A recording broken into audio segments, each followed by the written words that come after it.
ثابت شدہ ہو. یہ اس کی تحقیق ضرور کر لیں اس سے پہلے کہ آپ جب دعائیں کریں. اب آئیے دعاؤں کے تعلق سے کچھ فضیلتیں، کچھ کلیریفیکیشنز، کچھ آداب اس کے سکھا دیتا ہوں کیسی دعائیں کریں اور کون سے اوقات میں دعائیں جلدی قبول ہوتی ہے، اور خاص بات دعائیں کس کی قبول نہیں ہوتی ہے. پہلے اس عنوان کا نام یہی ہم نے رکھا تھا، دعائیں کیوں قبول نہیں ہوتی. پھر پہلے میں نے کہا بہت چھوٹا عنوان ہو جائے گا، ذرا وسعت لاتے ہیں، دعا مومن کا ہتھیار. تو انشاءاللہ یہ عنوان آئے گا. بہت سے لوگ دعا قبول نہیں ہو رہی، کہاں سے ہوں گی دعائیں کی شرائط میں تو اترو، پہلے کنڈیشن تو لاگو کرو.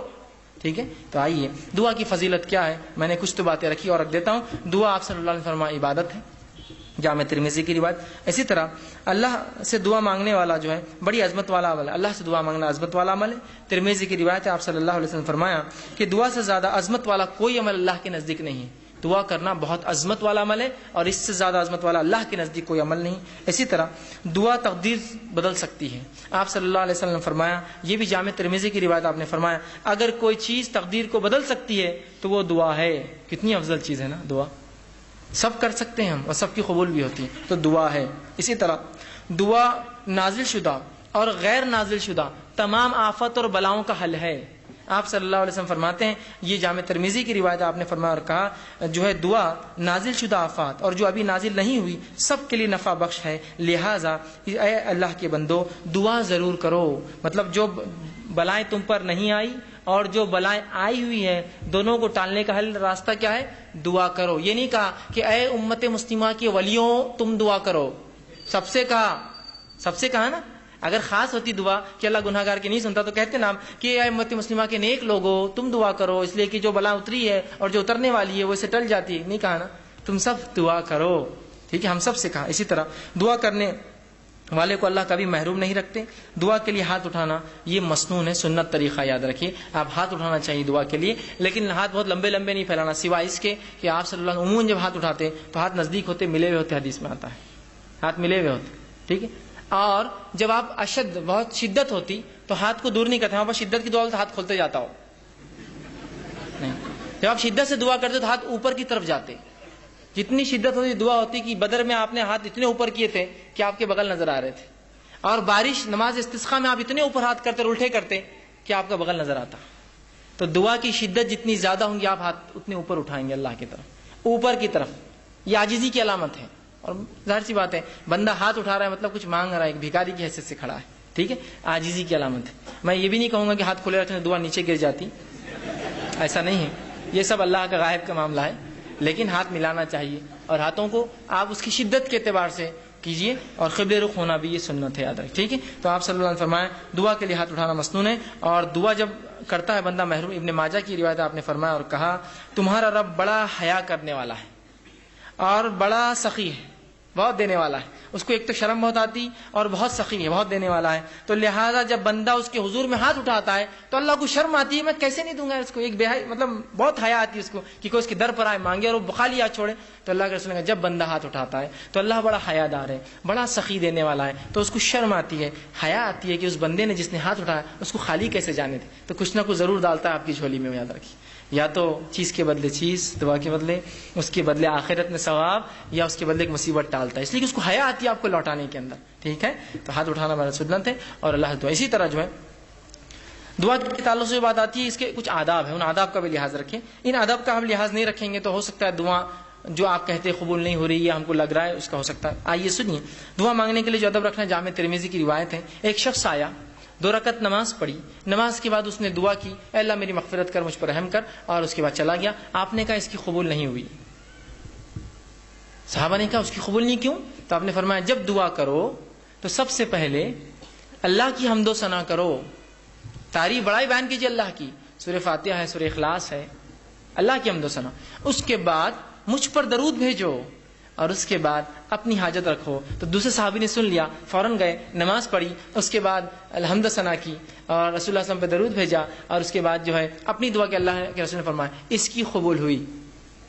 یہ ادب ہے دعا کا، یاد رکھیے. ان کو ضروری نہیں کہ آپ جلدی میں ہو، مصیبت میں ہو تو آپ سیدھے پکارے اللہ کو، لیکن جب آپ اطمینان سے دعا کر رہے ہیں تو ضرور اس ادب کا لحاظ رکھیے کہ پہلے اللہ کی حمد و ثنا، نبی اکرم صلی اللہ علیہ وسلم پر درود، اپنی حاجت اس کے بعد رکھیے، اور اس کے اندر بالخصوص اپنی مغفرت کے ساتھ شروع کیجیے. اللہ میری مغفرت، اس کے بعد میرے فلاں عمل اور فلاں عمل اور فلاں عمل. ٹھیک. اسی طرح دعا جامع ہو، کم الفاظ والی ہو اور 2 ٹوک ہو. ڈائریکٹ ٹو پوائنٹ ہو, جامع, سمجھتے آپ, کم الفاظ والی. آپ صلی اللہ علیہ وسلم لمبے لمبے الفاظ پسند نہیں کی دعا میں, خوب لمبے لمبے اشعار پڑھ رہے, یہ پڑھنا نہیں, جامع ہو. جیسا کہ ایک شخص جو ہے وہ دعا کر رہے تھے اور کہتے اللہ مجھے جنت دے, جنت کے سیدھے ہاتھ پہ اتنے درخت دے, جنت کے الٹے ہاتھ پہ اتنے درخت دے, جنت کی کھیت. تو ان کے والد نے کہا آپ صلی اللہ علیہ وسلم نے ہمیں منع کیا تھا ایسی دعاؤں کے تعلق سے, ایسی تفصیلی جامع دعا کرو جنت دے. اب جنت میں سب کچھ مل جائے گا نا, یہ خواہ کیوں کرو تم اتنے جھاڑ ادھر اتنے جھاڑ ادھر, یہ اللہ خود دے دیں گے سب. اور جہنم سے پناہ مانگنا ہے تو صرف یہ دعا کرو اللہ جہنم سے پناہ دے. اتنی تفصیلات کیوں کی جہنم کی, یہ پناہ دے اور وہاں سے پناہ دے, صرف آپ کر لیجیے خالی, سمجھ رہے ہیں بات کو. تو جامع ہو, لمبے لمبے الفاظ, تفصیلی نہ ہو, جامع ہو. اے اللہ جنت دے, جنت کی نعمتیں خود مل جائیں گی نا ساتھ میں, اس کو کیا آپ کو ضرورت بولنے کی اتنے جھاڑ, اتنی حوریں, اتنے فلاں, اتنے گھر, اتنے پیسے, ضرورت ہی نہیں ہے نا. جنت مل گئی, سب کچھ آ گیا, جہنم سے بچ گئے, سب کچھ ہو گیا. اتنا کیوں کہ اللہ جہنم کے وہ حصے سے نجات دے اور وہ حصے سے نجات دے اور وہ حصے سے, خالی آپ بول دیجیے بس, بات سمجھ رہے آپ, ٹھیک ہے. تو جامع ہو اور دو ٹوک ہو, دو ٹوک. یہ دعا کوئی نہ کرے اللہ تو بہتر سمجھے تو دے, یہ دعا درست نہیں. کیوں؟ اللہ پہ کوئی اتھارٹی ہے کہ جو بہتر سمجھے گا اور نہیں سمجھے گا؟ اس کے پاس تو پوری ملکیت ہے, وہ تو دے ہی سکتا ہے. آپ مانگیے کیا مانگنا ہے آپ کو, بولیے اپنے ڈور اللہ یہ چیز مجھے خیر ہے تو دے دے, ختم. تو چاہے تو خیر دے دے, یہ کوئی آپشن نہیں. اللہ کے اوپر کیا کوئی باس ہے اس کا جو اس کو وہ کرے گا کہ تو چاہے تو مطلب وہ کسی سے پوچھے؟ ڈائریکٹ اپنے دو ٹوک الفاظ میں کیجیے اللہ یہ چیز خیر ہو تو دے دے, بس ختم. دو ٹوک ہو, مضبوط الفاظ ہو, جامع الفاظ ہو, کم الفاظ ہو, اور اپ ٹو دا پوائنٹ ہو دعا اپنی. اور یہ نہیں کہ اللہ کو آپشنز کے ساتھ تو خیر تو بہتر سمجھے تو دے, بلکہ آپ نے کہا سیدھے اپ ٹو دا پوائنٹ, آپ کہے اللہ اگر خیر ہو تو یہ چیز مجھے دے دے, شر ہو تو اس سے محفوظ رکھ, ختم ہو گیا. دو ٹوک الفاظ میں کہے, یہ نہ کہے, صحیح بخاری کی روایت یہ نہ کہے کہ جو اللہ تو چاہے تو, بلکہ اللہ کے اوپر کوئی بڑا نہیں, اس کا حاکم نہیں ہے کوئی, وہ خود سنتا ہے, لہٰذا دو ٹوک الفاظ میں دعا کرو. اسی طرح دعا مانگتے ہوئے دعا کی قبولیت کا آپ کو یقین رکھنا ہوگا دل میں. جب آپ شخص سے دعا کریں گے نا, ہوتی نہیں ہوتی چلو کر لیں گے, لیکن آپ دعا نہیں ہوتی قبول آپ کی, اب نہیں ہوتی, چونکہ آپ ایسی بارگاہ میں جا رہے ہیں جو اتنا غنی ہے, جو کسی کو لوٹاتا نہیں ہے, اور وہاں جاتے وقت فقیر یہ سوچے کہ ملے گا نہیں ملے گا, چلو مانگ لیتے ہیں, پھر نہیں ملتا. مانگنے والے کو بالکل ڈٹ کر جانا چاہیے کہ اس دربار سے کوئی واپس نہیں جاتا. یہاں تو بھر دے جھولی کس کس سے چالو ہے, اور وہ نہیں بھریں گا, ہے نا. لوٹ کر جاؤں گا نا, میں خالی میں الفاظ نہیں دہرانا چاہتا ہوں, ہے نا, اس لیے کہ وہ الفاظ درست نہیں, شرکی الفاظ ہے, کسی نبی اور ولی سے مانگ نہیں سکتے ہم. تو جب وہ لوٹا سکتے جھولی بھر کر, تو رب کس کو کیسے وہ کریں گے, وہ تو دینے ہی والا ہے. تو آپ یقین کریں کہ دعا قبول ہونے والی میری, وہ 3 شکلوں میں, وہ یاد رکھیں ہمیشہ.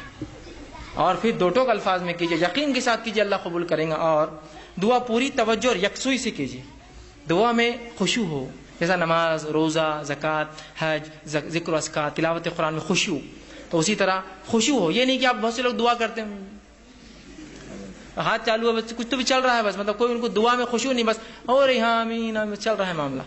خشوع کے ساتھ, عاجزی, انکساری کے ساتھ, یکسوئی کے ساتھ. یہ جامع ترمذی کی روایت, آپ نے فرمایا اللہ تعالیٰ سے قبولیت کے مکمل یقین کے ساتھ دعا کرو, اور یاد رکھو اللہ تعالیٰ غافل اور بے دھیان دل کی دعا نہیں سنتا اور قبول نہیں کرتا.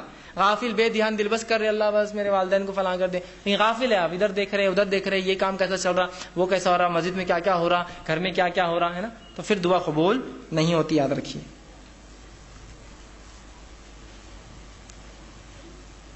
اسی طرح دعا کے ادب میں یہ ادب بھی ہے, دعا مانگنے سے قبل اپنے گناہوں کا اعتراف کیجیے اللہ کے سامنے. یہ حاکم کی روایت ہے, آپ صلی اللہ علیہ وسلم فرمائے جب بھی تم اللہ سے دعا مانگو تو اپنے گناہوں کا پہلے اقرار کرو, اللہ میں گناہ گار ہوں, میں خطا کار ہوں, مجھ سے گناہ اور خطا ہوئے, لیکن تو میرا رب ہے, اس گناہ اور خطاؤں کے بعد بھی مجھے یقین ہے تو میری دعا سنے گا.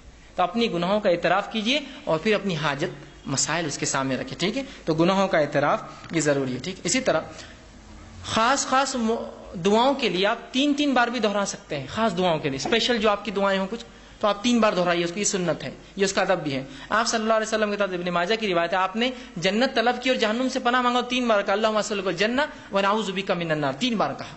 کہ تو بہت اہم دعا ہے نا, جنت پانے کی, جہنم سے بچنے کی. تو اس سے پتہ چلا آپ ایسی دعاؤں کو جو بڑی اہمیت کی ہے 3 بار دہرانا, اللہ میری مغفرت کر, اے اللہ میری مغفرت کر, یہ امپورٹنس کے لیے. اور یہ سنت ہے, آپ جب بھی کوئی اہم دعا کرتے 3 مرتبہ الفاظ کے, جیسے عثمان ابن عفان کو دعا دی تھی 3 بار کی دی تھی ایک ساتھ. امپورٹنٹ تھا نا, اس لیے کہ جنگ تبوک میں مال لا کے دیا تھا جب کوئی دے نہیں رہا تھا, ٹھیک ہے, تو 3 بار. اسی طرح یہ ابن ماجہ کی روایت. اسی طرح جو ہے جامع ترمذی کی روایت آپ نے فرمایا اور کہا کسی دوسرے کے لیے دعا مانگنے والے کو پہلے اپنے لیے دعا کرنی چاہیے پھر دوسرے کے لیے مانگنا چاہیے. اگر کوئی آپ سے کہا بھائی میرے لیے دعا کیجیے تو آپ صلی اللہ علیہ وسلم فرمایا پہلے اپنے لیے مانگ اور پھر اس کے لیے وہ چیز مانگ, اس لیے کہ پہلا محتاج تو وہی ہے جو مانگ رہا ہے اور پھر وہ ہے جس نے مانگنے کا کہا. تو جب بھی کوئی آپ سے دعا کہے تو ضرور اپنے لیے مانگیے پہلے اور پھر اس سامنے والے کے لیے بھی دعا کیجیے. اسی طرح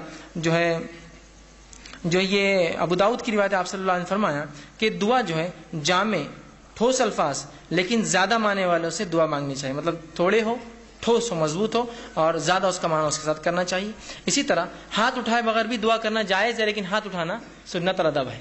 ہاتھ اٹھائے بغیر بھی کر سکتے ہیں, جیسے کہ آپ صلی اللہ علیہ وسلم نے نماز کے اندر تشہد کے اندر دعائیں کی, اس میں ہاتھ تھوڑی اٹھا سکتا آدمی نماز کے تشہد میں, نماز کی مختلف ارکان میں, تو بغیر ہاتھ اٹھائے کے تو بغیر ہاتھ اٹھائے کے بھی کر سکتے ہیں, ہاتھ اٹھا کے بھی کر سکتے ہیں. اسی طرح جو ہے دعا سننے والے کے لیے آخر میں آمین کہنا چاہیے. جو دعا سنے, جب کوئی دعا کرے آپ سن رہے تو آمین کہنا چاہیے, اس لیے کہ آمین کہنا یہ جو ہے اے اللہ قبول کر کے معنی میں ہے. صحیح مسلم کی روایت ہے آپ نے فرمایا جب بندہ اللہ سے دعا کرتا ہے تو فرشتے آمین کہتے ہیں, اس کے لیے وہ دعا کر کے آمین کہتے ہیں. تو پتہ چلا فرشتے دعا پر آمین کہتے ہیں, مطلب ہم لوگ بھی جب دعا کوئی کرے تو آمین کہنا چاہیے اس کے اوپر, لیکن دعا گناہ کی نہ ہو اور خطے تعلق کی نہ ہو. یہ دو دعاؤں پہ نہیں کہنا چاہیے چونکہ یہ دونوں دعائیں مانگنا غلط بھی, اللہ قبول بھی نہیں کرتا کہ گناہ کی کوئی دعا یا خطے تعلق. جیسا کوئی دعا کرا اللہ لڑکی کو لیکن بھاگنا آسان کر دے, بہت سے لوگ کرتے ہیں نا ایسی دعائیں, ہوتے ہیں نا ایسی دعائیں.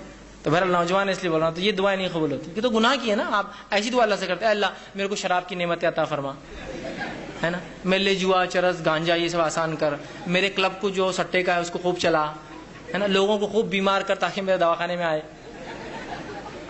گناہ کی ہے نا بھائی, بیمار لوگ ہوتے رہیں گے دواخانے آتے رہیں گے, الگ چیز ہے, آپ دعا نہیں کر سکتے, اس کی گناہ ہے نا, ایک غلط چیز کی دعا کر رہے ہیں آپ, سمجھے. جیسے پنکچر کی کسی نے دکاندار تو آپ کیا دعا کریں اللہ خوب پنکچر ہو گاڑیاں شہر میں میرے پاس آئے. پنکچر تو فطری چیزیں ہوں گی, آپ دعا نہیں, آپ یہ کریں گے اللہ میرے رزق میں برکت دے. اب وہ کیسی ہوں گی وہ ایک الگ چیز ہے, آپ بات سمجھ رہے, یہ دعا ہونی چاہیے. تو گناہ کی دعا نہیں ہونی چاہیے. اسی طرح معمولی سے معمولی چیز بھی اللہ سے مانگنا چاہیے, معمولی بہت معمولی چیز ہے اللہ سے مانگے. ہم لوگ سمجھتے نہیں بڑے مسئلوں میں اللہ کو لانا چاہیے, معمولی مسئلے میں نہ کو کہ اللہ کو جو خام خواہ لانے کا نہیں, ہر مسئلے میں اپنے رب سے تعلق جوڑیے اپنا. اور معمولی دعا بھی آپ صلی اللہ علیہ وسلم سنیے کیا فرمایا, جامع ترمذی کی روایت ہے, انس بن مالک رضی اللہ عنہ فرماتے ہیں آپ نے فرمایا اور کہا تم میں سے ہر ایک اپنی ضرورت اللہ سے مانگے, حتیٰ کہ جوتے کا تسمہ لیس بھی ٹوٹ جائے تو اللہ سے مانگے اللہ نہیں لیس چاہیے, اور اگر نمک کی کمی ہو تو اللہ سے مانگے اللہ نمک چاہیے مجھے. اس کے بعد کوشش, میں نے پہلے بیان کر دیا, کوشش کے ساتھ یہ سب چیزیں جڑی ہوئی ہیں کہ تسمہ لینے جائے, کوشش کرے مال کما کے خریدے, نمک کے لیے باہر نکلے مانگے یا پھر خریدنے جائے, کوشش کے ساتھ, لیکن دعا پہلے. کوئی مشکل کوئی مصیبت, اگر کسی نے کیا ارے گاڑی پنکچر ہو گئی اللہ میری مدد کرے اس معاملے میں, گاڑی پنکچر ہو گئی میری, کوئی بھی چھوٹی سے چھوٹی لیس تو کتنی چھوٹی چیز ہے نا, کوئی بھی مصیبت ہو اللہ سے فوراً دعا, اس کے بعد کوششیں اپنی جاری رکھیں. اسی طرح دعا کرتے وقت اپنا رخ قبلے طرف رکھنا یہ بھی سنت ہے. آپ صلی اللہ علیہ وسلم نے جنگ بدر کا جو میں نے واقعہ رکھا تھا آپ قبلے رخ ہوئے, یہ مسلم کی روایت ہے, اور دعا کی جس کے الفاظ صحیح مسلم کی روایت کے یوں ہیں. عمر ابن خطاب کہتے ہیں جنگ بدر میں رسول اکرم صلی اللہ علیہ وسلم نے مشرکین مکہ پر ایک نظر ڈالی ان پہ جب کھڑے ہو گئے آمنے سامنے, تو وہ 1000 کی تعداد تھی, جبکہ آپ صلی اللہ علیہ وسلم کی صحابہ کی تعداد 319 تھی. پھر فرمایا رسول اللہ صلی اللہ علیہ وسلم نے قبلے رخ طرف کیا اور اپنے ہاتھ اللہ کے حضور پھیلائے اور پکار کر دعا کرنے لگی, پکار کر دعا کیا آپ نے. ٹھیک ہے, تو یہ دعا کے ادب تھے.